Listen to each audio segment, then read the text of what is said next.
Muriatic acid is awesome at bringing the pH and alkalinity levels down in your pool. It'll also clean concrete because it is super strong. This is the stuff that your science teacher back in high school warned you about.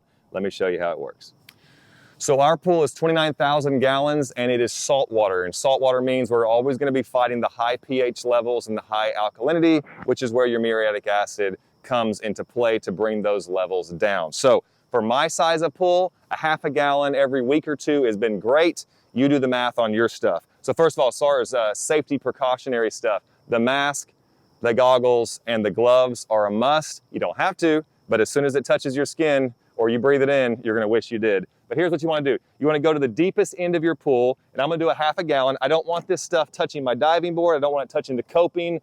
I don't want it touching me. So you wanna take it and you just wanna spread about a half a gallon over the deepest part of the pool, and then we're gonna stir it in quickly. Also, you wanna have your system running on high. I ought to turn the cleaner on as well. Forgot to do that.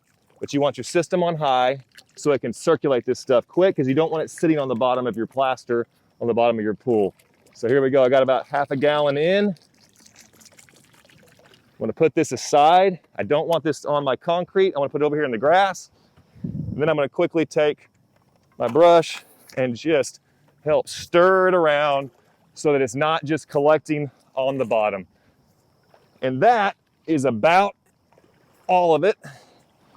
I just think these extra little steps are important to protect your pool.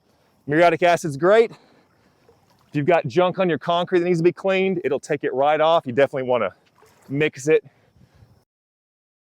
You can find all that stuff online. But the main thing is, this stuff is powerful, does the job.